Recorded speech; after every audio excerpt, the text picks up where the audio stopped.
On se croirait dans la vallée de la Semois ici.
Hier soir, j'aurais probablement dû m'installer à Gargilès d'Ampierre. Je dois dire que je ne m'attendais pas à avoir un tel dénivelé dans la région. J'ai fait les 20 km que je faisais d'habitude, mais ils m'ont absolument éreinté. Lorsque je suis allé me coucher, il était 21 h et je veux dire que je n'ai même pas pris un repas tellement j'étais fatigué. J'ai décidé d'aller me reposer immédiatement. Lorsque je suis arrivé à Cusion, j'ai eu un peu de mal à trouver où placer ma tente.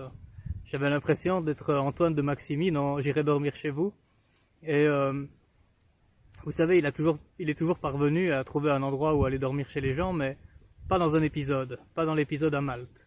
Et hier, j'ai bien cru que Cusion serait mon Malte. Je demandais aux gens du village où je pourrais bien poser ma tente, et on m'envoyait à des kilomètres et des kilomètres de là. Les gens, je sentais bien, voulaient juste se débarrasser de moi.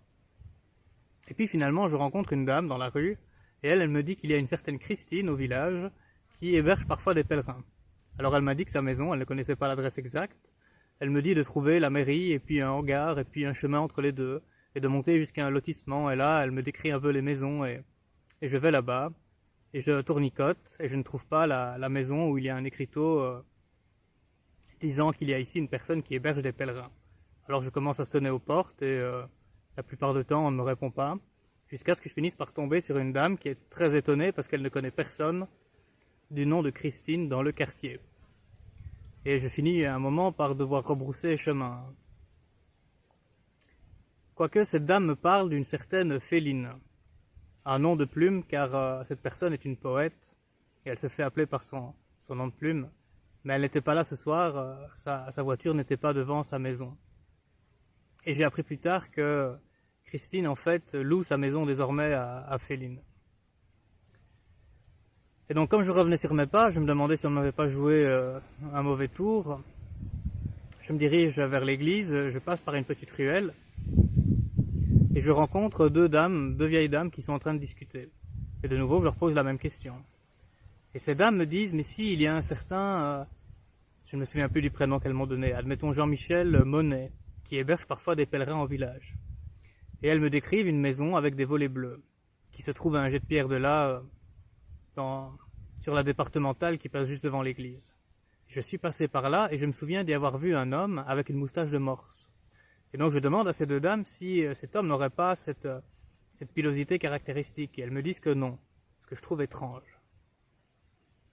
Alors je vais jusqu'à cette maison, au volet bleu.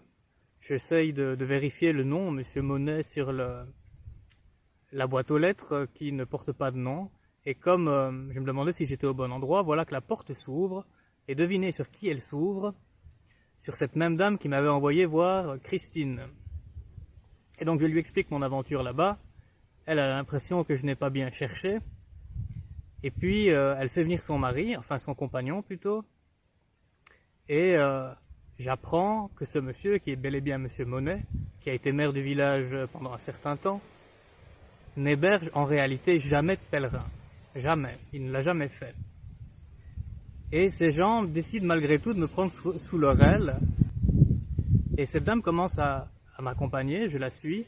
Et pour faire la conversation, lorsque nous traversons le village, je lui demande si elle vit là depuis longtemps. Et elle me dit, ça fait 9 ans depuis que je suis en couple avec monsieur Monet. Et elle me dit qu'elle ne se plaît pas du tout ici. Que les gens du village ont tout fait pour essayer de la chasser. Que même monsieur Monet a arrêté d'être maire parce qu'il n'en pouvait plus des mentalités des gens ici. Et je commence à comprendre que la raison pour laquelle on m'a envoyé chez eux était en fait une énième provocation. La suite d'une longue série d'événements de harcèlement. Je commence à comprendre que si cette dame est tellement résolue désormais à m'aider, c'est d'une certaine manière pour jouer un bras de fer avec les gens du village. Ce qui d'une certaine manière m'arrange. Nous sommes donc allés jusque chez Marlène, qui n'était pas là évidemment, et son compagnon était là, et j'aurais finalement pu installer ma tente dans le jardin. Le monsieur, le compagnon de Marlène, je crois, il m'a dit qu'il travaillait dans un car wash, et il m'a amené cette espèce de bonbonne que je vous ai montré en début de vidéo. Il l'avait remplie avec de l'eau chaude, et j'ai pu prendre une douche juste derrière ma tente hier soir. Eh bien, c'était la douche la plus exquise que j'ai prise depuis le début de mon voyage, et peut-être la meilleure douche de toute ma vie. De prendre une douche comme ça en plein air, il était déjà passé 20 heures à mon avis, et de prendre cette douche, il y avait quelque chose avec la température de l'eau, c'était absolument formidable. Et puis comme je vous ai dit, j'étais tellement fatigué après ça que j'ai décidé de ne même pas prendre de repas et d'aller me reposer.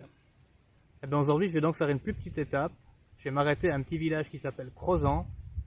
Il y a un refuge pour pèlerins là-bas. Il y a aussi un camping. Je vais essayer de me renseigner pour savoir lequel des deux est le moins cher. Et j'irai là où ça m'arrange le plus. Et ça veut dire que je devrais encore faire une étape supplémentaire avant d'arriver à la souterraine. Et étant donné que la région ici est plus difficile à parcourir, eh bien tant pis.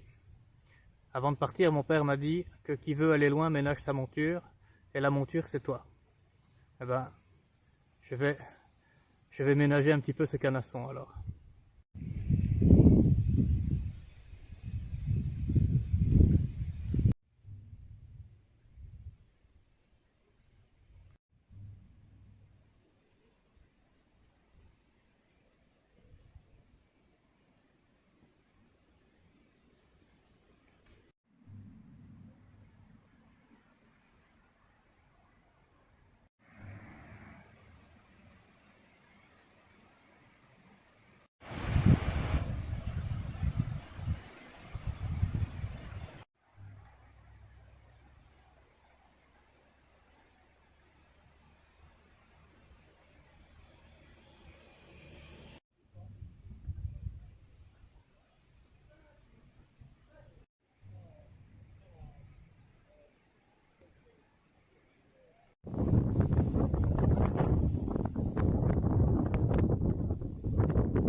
Il pleut, mais je suis à l'abri. Ah ben je vous dis à nouveau à demain.